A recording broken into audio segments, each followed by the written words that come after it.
Hello, everyone. I am back today, as I promised. I did not come in earlier because my nerves would not allow me to.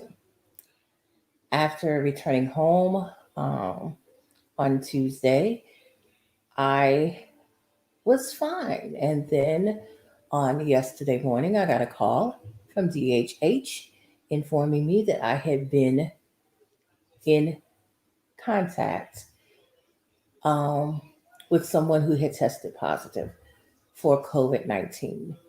Now, since I came home, I've been taking care of my child and my husband and anybody that came around me and making sure that I did what I needed to do to keep them safe because I was going to take a test on Friday anyway to ensure that I was fine, even though I've taken quite a few tests just to go and to come home. But that's all right. That's what I was going to do. And I'm actually preparing to take my test, and I get the call. Ooh. So then I take my test, and I'm told that I'll have my results back by Sunday. So I'm terrified because I've been around my child. I've held her in my arms. I've been around my husband. I've been around her nurse. And I don't know if I'm okay. So my nerves were on edge. But this afternoon, probably about an hour and a half ago now, because I was busy doing something, I received an email that said I am negative. I don't think I've ever been so happy to be negative at anything in my life until today. Thank you all for your prayers. Thank you all for your kind thoughts, well wishes. We are good. I am still going to quarantine myself until this coming Friday, which would be my 10 days. Um, I am around my child and around other people wearing my mask because my daughter has nurses that come in and I don't want to risk anything with them. And I'm just going to do what's best for not just me, but for the world, which is what I hope and pray that we all are doing. But today is Saturday. And guess what? It's still Autism Awareness Month. We are still talking about autism. We are still trying to make people aware of our daily lives. Autism is a spectrum, y'all, and we've got to come and find the grace in autism. And it took me a little while to find some, but believe it or not, I found some. So, what I really want to do today is I want to again read a little bit from my story to let you all know. Hi, I can't see who it is, but I'm glad to see you guys are watching. Um, I want to read a little bit more from my story to give you a little insight because I'm just dealing with my thought processes right now because that's a huge thing with autism parents. We literally have to process this information. And it takes a little while for some of us, and sometimes some people I know, I'm going to have one on next week who's going to come and talk to me, Miss Victoria Wilkins. Victoria was on the ball from day one. She was like, okay, this is what we got. Okay, we got it. I wasn't like that. So I'm going to talk to Victoria on Monday and we're going to discuss how she attacked the autism diagnosis. But I want you guys to listen to my words a little bit. It says, sometimes it's just best to be still and think about your life. How did you get where you are today? I find myself thinking a lot about how my life got started. Was it truly made to be ordered by God, or did I do something to make it what it became? No one could have known that I would be adopted by a pastor and a wife. No one could have known that I would love playing the piano and that being in church would make me love it even more. I spent over 30 years of my life playing for one church. No one could have known that I would grow up and be a teacher and love teaching children who were considered at risk. No one could have known that I would be given the honor of being named Region 8 Teacher of the Year. No one could have known that in order to get that, I had to present a presentation.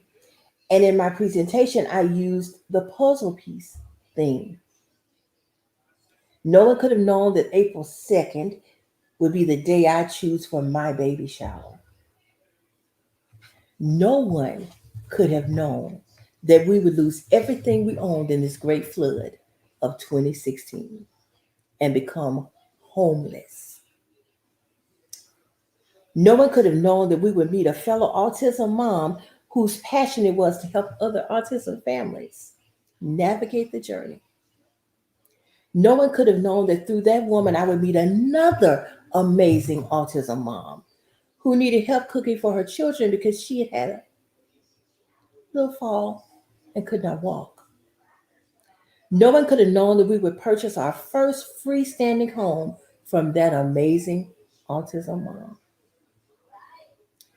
No one could have known that my life would be a complete journey through time with God leading it.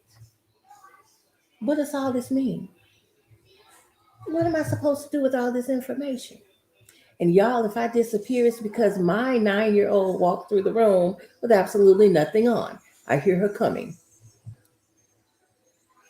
I was being prepared for Amory my entire life. I felt that I was never understood as a child. Then God gave me a child who had trouble making people understand her. I used puzzle pieces to show my teaching world. I chose April 2nd as my baby shower day, the day that the world would get to say, "We can't wait to meet you, Amory." My daughter was diagnosed with autism. International Autism Awareness Day is April the 2nd. And the universal symbol for autism is the puzzle piece. I learned to use keys when I started playing the piano, and my daughter's first and only sentence was, and I quote, "I have the key." I wonder if I've had the key all along and I just didn't know how to use it. It's interesting how a person journeys through this universe. Amory lives with autism, epilepsy, and myasthenia gravis with the most grace and elegance I have ever seen.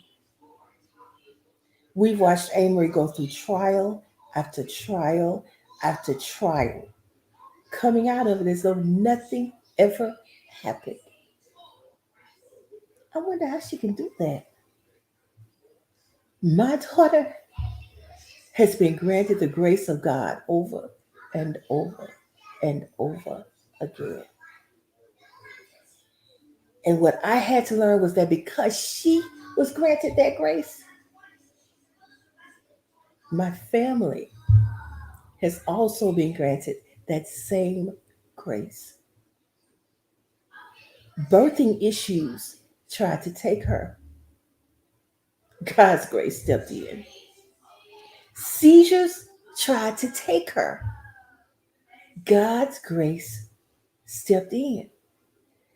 Autism, and get this, y'all, tried to destroy her mother. God's grace stepped in. Didn't try to destroy her, tried to destroy her mother. The great flood of 2016 tried to take my baby. But again, God's grace stepped in. Myasthenia gravis tried to take her. God's grace stepped in. God's grace has kept us all. And there is truly something about God's grace when you simply take time to be still and meditate. Y'all, autism is my world. I live it every day of my life. No, Other moms that are going through this, you are not alone. There are so many people out here waiting for you to just open up and say, I need help. And I know as a mom, you don't want to say you need help because you're able to do everything, because I was that way. I was able to do everything. I could do this, I could do this, I could do this, I could do this. And all the time I was falling to pieces because nobody was understanding all of this that I was doing. And next week, I'm going to have Amory's dad come in on my live and talk with you guys. And he's going to tell you how he felt. And he's going to let you know how he thought I did nothing during the day. Because when he would come in, my house would look like it was a total disaster. But all of a sudden, God let him retire. And he was able to live this life that I lived every day. And he had to realize, wait, I don't know how she's standing. Y'all, autism shall not defeat us. We must find grace in the midst of autism. I hope you'll join me. I'll be back tomorrow. And tomorrow I plan to try to just read a story to Amory if she will sit still long enough. Disclaimer, it might not happen. But we're going to try. Monday, I'm excited because, and I think it's at 11:30, but I'm really, no, it's at 11 o'clock on Monday. I'm going to have the amazing Victoria Harris Wilkins to come in and talk to us about finding out her daughter's diagnosis and how she took it and ran with it. I feel so very honored to be able to consider her a friend. Thank you. Reach out and touch somebody today with a phone call, with a text. Wear your mask and protect the people around you.